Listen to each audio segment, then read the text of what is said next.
La Bible en un an, la 92e journée, le livre de Deutéronome, chapitre 21, verset 1 au chapitre 23, verset 1, le livre des psaumes, chapitre 74, verset 1 à 23, le livre des proverbes, chapitre 11, versets 27 et 28, l'épître aux Hébreux, chapitre 10, versets 1 à 18. Deutéronome, chapitre 21. Si, dans le pays dont l'Éternel, ton Dieu, te donne la possession, l'on trouve étendu au milieu d'un champ un homme tué, sans que l'on sache qui l'a frappé, tes anciens et tes juges iront mesurer les distances à partir du cadavre jusqu'aux villes des environs. Quand on aura déterminé la ville la plus rapprochée du cadavre, les anciens de cette ville prendront une génisse qui n'est point servie au travail et qui n'est point tirée au joug. Ils feront descendre cette génisse vers un torrent qui jamais ne tarisse, et où il n'y ait ni culture ni semence. Et là, ils briseront la nuque à la génisse dans le torrent.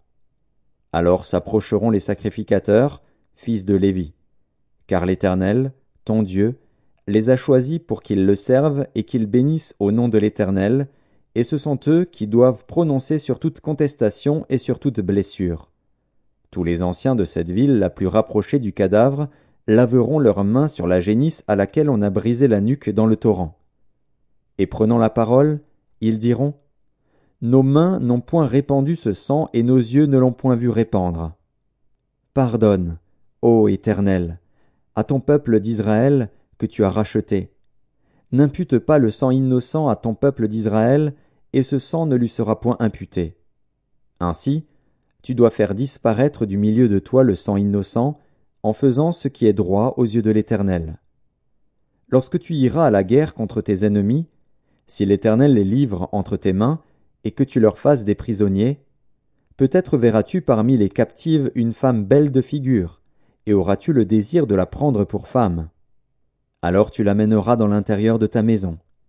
Elle se rasera la tête et se fera les ongles, elle quittera les vêtements qu'elle portait quand elle a été prise, elle demeurera dans ta maison, et elle pleurera son père et sa mère pendant 1 mois. Après cela, tu iras vers elle, tu l'auras en ta possession, et elle sera ta femme. Si elle cesse de te plaire, tu la laisseras aller où elle voudra, tu ne pourras pas la vendre pour de l'argent ni la traiter comme esclave, parce que tu l'auras humiliée. Si un homme, qui a 2 femmes, aime l'une et n'aime pas l'autre, et s'il en a des fils dont le premier-né soit de la femme qu'il n'aime pas, il ne pourra point, quand il partagera son bien entre ses fils, reconnaître comme premier-né le fils de celle qu'il aime, à la place du fils de celle qu'il n'aime pas, et qui est le premier-né. Mais il reconnaîtra pour premier-né le fils de celle qu'il n'aime pas, et lui donnera sur son bien une portion double. Car ce fils est les prémices de sa vigueur, le droit d'aînesse lui appartient. Si un homme a un fils indocile et rebelle, n'écoutant ni la voix de son père, ni la voix de sa mère, et ne leur obéissant pas même après qu'ils l'ont châtié, le père et la mère le prendront, et le mèneront vers les anciens de sa ville et à la porte du lieu qu'il habite. Ils diront aux anciens de sa ville : Voici notre fils qui est indocile et rebelle, qui n'écoute pas notre voix, et qui se livre à des excès et à l'ivrognerie. Et tous les hommes de sa ville le lapideront, et il mourra. Tu ôteras ainsi le mal du milieu de toi, afin que tout Israël entende et craigne. Si l'on fait mourir un homme qui a commis un crime digne de mort, et que tu l'aies pendu à un bois, son cadavre ne passera point la nuit sur le bois. Mais tu l'enterreras le jour même, car celui qui est pendu est un objet de malédiction auprès de Dieu, et tu ne souilleras point le pays que l'Éternel, ton Dieu, te donne pour héritage. Deutéronome, chapitre 22. Si tu vois s'égarer le bœuf ou la brebis de ton frère, tu ne t'en détourneras point, tu les ramèneras à ton frère. Si ton frère n'habite pas près de toi, et que tu ne le connaisses pas, tu recueilleras l'animal dans ta maison et il restera chez toi jusqu'à ce que ton frère le réclame. Et alors tu le lui rendras. Tu feras de même pour son âne, tu feras de même pour son vêtement, tu feras de même pour tout objet qu'il aurait perdu et que tu trouverais. Tu ne devras point t'en détourner. Si tu vois l'âne de ton frère ou son bœuf tomber dans le chemin, tu ne t'en détourneras point. tu l'aideras à le relever. Une femme ne portera point un habillement d'homme, et un homme ne mettra point des vêtements de femme, car quiconque fait ces choses est en abomination à l'Éternel, ton Dieu. Si tu rencontres dans ton chemin un nid d'oiseau, sur un arbre ou sur la terre, avec des petits ou des œufs, et la mère couchée sur les petits ou sur les œufs, tu ne prendras pas la mère et les petits, tu laisseras aller la mère et tu ne prendras que les petits, afin que tu sois heureux et que tu prolonges tes jours. Si tu bâtis une maison neuve, tu feras une balustrade autour de ton toit, afin de ne pas mettre du sang sur ta maison, dans le cas où il en tomberait quelqu'un. Tu ne sèmeras point dans ta vigne diverses semences, de peur que tu ne jouisses ni du produit de ce que tu auras semé, ni du produit de la vigne. Tu ne laboureras point avec un bœuf et un âne attelés ensemble. Tu ne porteras point un vêtement tissé de diverses espèces de fils, de laine et de lin réunis ensemble. Tu mettras des franges aux 4 coins du vêtement dont tu te couvriras. Si un homme, qui a pris une femme et est allé vers elle, éprouve ensuite de l'aversion pour sa personne, s'il lui impute des choses criminelles et porte atteinte à sa réputation, en disant « J'ai pris cette femme, je me suis approché d'elle, et je ne l'ai pas trouvée vierge », alors le père et la mère de la jeune femme prendront les signes de sa virginité et les produiront devant les anciens de la ville, à la porte. Le père de la jeune femme dira aux anciens « J'ai donné ma fille pour femme à cet homme, et il l'a prise en aversion. Il lui impute des choses criminelles, en disant « Je n'ai pas trouvé ta fille vierge. Or voici les signes de virginité de ma fille. » Et ils déploieront son vêtement devant les anciens de la ville. Les anciens de la ville saisiront alors cet homme et le châtieront. Et, parce qu'il a porté atteinte à la réputation d'une vierge d'Israël, ils le condamneront à une amende de 100 sicles d'argent qu'ils donneront au père de la jeune femme. Elle restera sa femme, et il ne pourra pas la renvoyer, tant qu'il vivra. Mais si le fait est vrai, si la jeune femme ne s'est point trouvée vierge, on fera sortir la jeune femme à l'entrée de la maison de son père.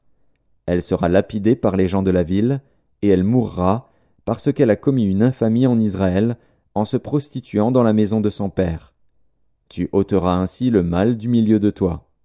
Si l'on trouve un homme couché avec une femme mariée, ils mourront tous deux, l'homme qui a couché avec la femme, et la femme aussi. Tu ôteras ainsi le mal du milieu d'Israël. Si une jeune fille vierge est fiancée, et qu'un homme la rencontre dans la ville et couche avec elle, vous les amènerez tous deux à la porte de la ville, vous les lapiderez, et ils mourront, la jeune fille pour n'avoir pas crié dans la ville, et l'homme pour avoir déshonoré la femme de son prochain. Tu ôteras ainsi le mal du milieu de toi. Mais si c'est dans les champs que cet homme rencontre la jeune femme fiancée, lui fait violence et couche avec elle, l'homme qui aura couché avec elle sera seul puni de mort. Tu ne feras rien à la jeune fille. Elle n'est pas coupable d'un crime digne de mort, car il en est de ce cas comme de celui où un homme se jette sur son prochain et lui ôte la vie. La jeune fille fiancée, que cet homme a rencontrée dans les champs, a pu crier sans qu'il y ait eu personne pour la secourir. Si un homme rencontre une jeune fille vierge non fiancée, lui fait violence et couche avec elle, et qu'on vienne à les surprendre, l'homme qui aura couché avec elle donnera au père de la jeune fille 50 sicles d'argent, et, parce qu'il l'a déshonorée, il la prendra pour femme, et il ne pourra pas la renvoyer tant qu'il vivra.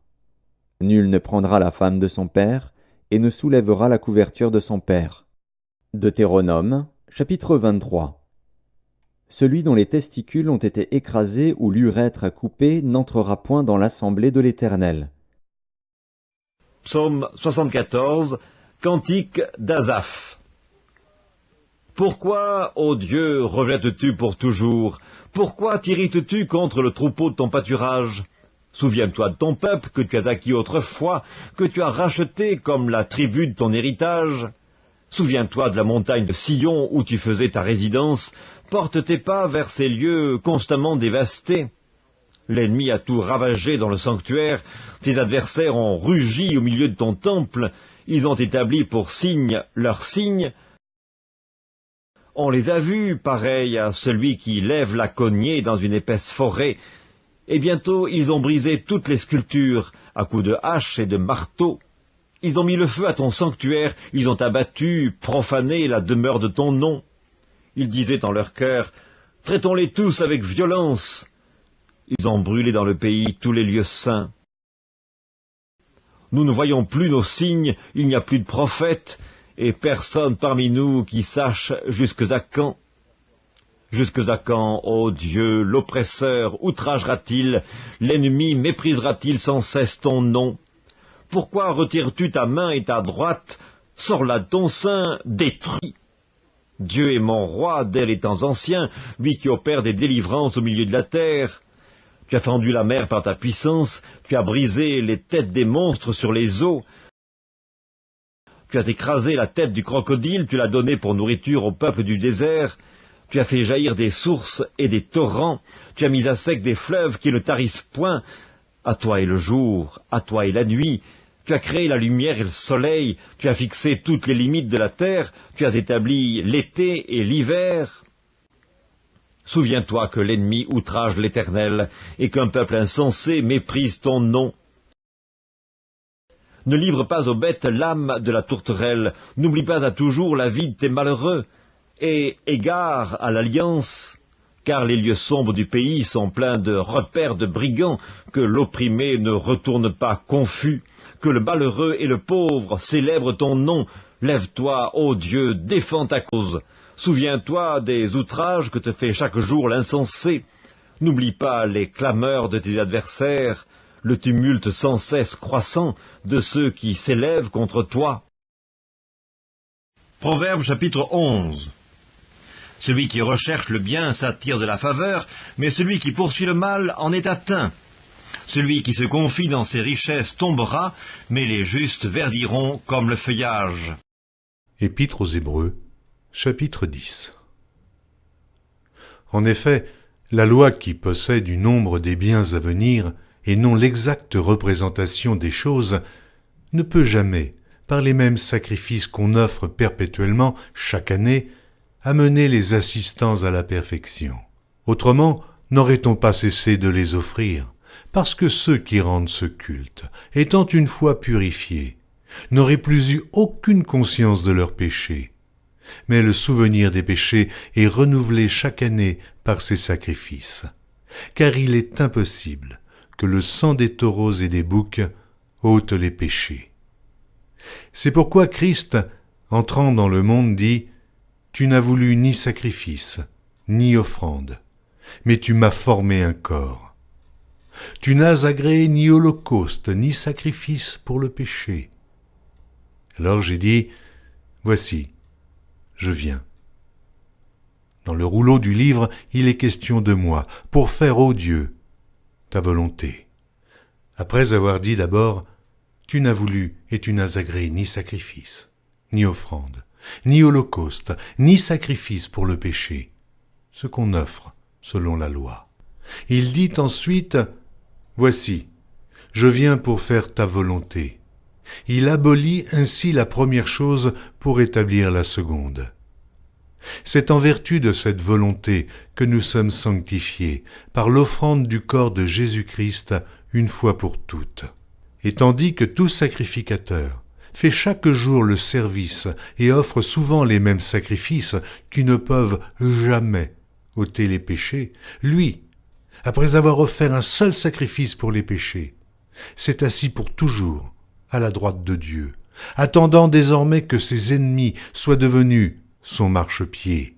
Car par une seule offrande, il a amené à la perfection pour toujours ceux qui sont sanctifiés. C'est ce que le Saint-Esprit nous atteste aussi, car, après avoir dit « Voici l'alliance que je ferai avec eux, après ces jours-là, dit le Seigneur, je mettrai mes lois dans leur cœur, et je les écrirai dans leur esprit. » Il ajoute « Et je ne me souviendrai plus de leurs péchés ni de leur iniquité. » Or, là où il y a pardon des péchés, il n'y a plus d'offrande pour le péché.